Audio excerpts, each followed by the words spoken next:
یہ آکاشوانی کا سری نگر اسٹیشن ہے۔ اردو خبروں کے ساتھ میں ہوں بسارت گل۔ یوٹی میں گزرتے دن کے ساتھ چناوی سرگرمیاں تیز تر ہوتی جا رہی ہے۔ پہلے مرحلے کے اسمبلی انتخابات کے لیے کل کاغذات نامزدگی داخل کرنے کا آخری دن تھا، جس دوران مختلف پارٹیوں کی جانب سے نامزد کیے گئے امیدواروں نے اپنے کاغذات نامزدگی داخل کیے۔ 7 ضلعوں پر محیط 24 اسمبلی حلقوں کو کل 279 امیدواروں نے اپنے کاغذات نامزدگی داخل کیے ہیں۔ کاغذات نامزدگی کی جانچ پڑتال آج ہوگی، جبکہ امیدوار 30 اگست تک اپنے نام واپس لے سکتے ہیں۔ اس مرحلے میں یوٹی کے 7 ضلعوں پلوامہ، اننت ناگ، شوپیاں، کلگام، رامبن، کشتواڑ اور ڈوڈا کے 24 اسمبلی حلقوں میں 18 ستمبر کو ووٹ ڈالے جائیں گے، جبکہ پہلے مرحلے میں جموں ڈویژن کے اندروال، کشتواڑ، پاڈر، ناگسینی، بدروا، ڈوڈا ویسٹ، رامبن اور بنیہال حلقوں میں ووٹ ڈالے جائیں گے۔ پہلے مرحلے کے دوران یوٹی میں ووٹروں کی کل تعداد 30,27,000 ہے، جن میں 11,76,441 مرد اور 11,51,042 خواتین ووٹر شامل ہیں۔ اس مرحلے کے لیے نوٹیفیکیشن 20 اگست کو جاری ہوا تھا، جبکہ دوسرے اور تیسرے مرحلے کے اسمبلی انتخابات کے لیے چناؤ نوٹیفیکیشن بالترتیب 29 اگست اور 5 ستمبر کو جاری کیے جائیں گے۔ دوسرے مرحلے کی پولنگ 25 ستمبر اور تیسرے مرحلے کی ووٹنگ 1 اکتوبر کو ہوگی۔ اسمبلی انتخابات کے شفاف، پرامن اور احسن انعقاد کے لیے انتظامی سطح پر سلامتی سمیت تمام انتظامات کو حتمی شکل دی جا رہی ہے۔ متعلقہ ضلع چناؤ افسران لگاتار میٹنگیں کر کے چناؤ انتظامات کا جائزہ لے رہے ہیں۔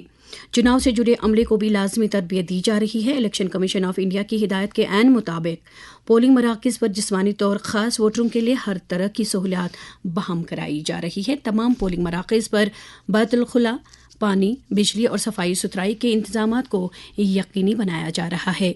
اٹھائے جا رہے سبھی اقدامات کا بنیادی مقصد ووٹنگ کے روز رائے دہندگان کو اپنا ووٹ کاسٹ کرنے میں کسی قسم کی پریشانیوں کا سامنا نہ کرنا پڑے۔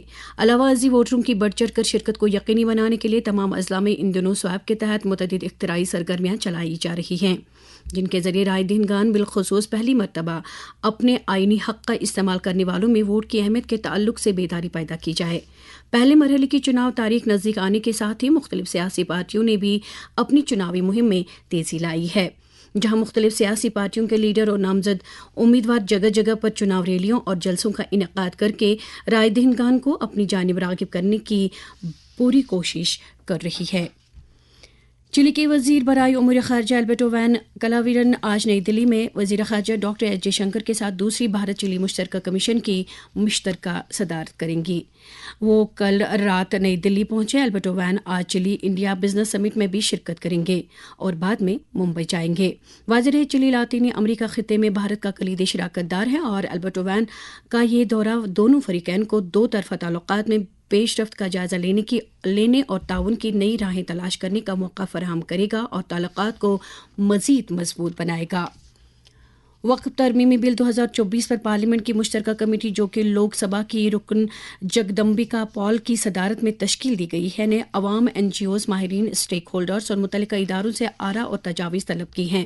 یہ تجاویز مذکورہ کمیٹی کے ریکارڈ کا حصہ بنے گی اور ان تجاویز کو خفیہ سمجھا جائے گا۔ لوک سبھا سیکریٹریٹ نے ایک پریس بیان میں کہا کہ جو لوگ اس کمیٹی کو تحریری تجاویز پیش کرنا چاہتے ہیں، وہ انگریزی یا ہندی میں joint secretary, Lok Sabha secretariat, parliament house کو بھیج سکتے ہیں۔ یہ تجاویز ISS@sansad.nic.in پر بھی ای میل کی جا سکتی ہے۔ واضح رہے وقف ترمیمی بل 2024 کا متن لوک سبھا کی ویب سائٹ پر دستیاب ہے۔ یوٹی میں آنے والے انتخابات کی تیاری کے سلسلے میں additional director general of police SPNO وجے کمار نے پولیس کنٹرول روم سری نگر میں ایک میٹنگ کی صدارت کی۔ میٹنگ میں یوٹی بھر کے پولیس اور سیکورٹی فورسز کے سینئر افسران نے شرکت کی اور سلامتی صورتحال پر تبادلہ خیال کیا، جبکہ انتظامات کو حتمی شکل دی گئی۔ ADGP وجے کمار نے انتخابات کے لیے محتاط منصوبہ بندی اور عمل درآمد پر زور دیا۔ میٹنگ کے دوران تمام ضلع SSP اور CAPF افسران نے اپنے اپنے علاقوں میں کیے گئے انتظامات کے بارے میں جانکاری دی۔ مرکزی حکومت کی وزارت تعلیم نے سال 2024 کے لیے بیسٹ ٹیچر ایوارڈز کا اعلان کیا ہے۔ جموں کشمیر سے اس ایوارڈ کے لیے بوائز ہائر سیکنڈری اسکول سورا میں تعینات عرفانہ امین کو نامزد کیا گیا ہے۔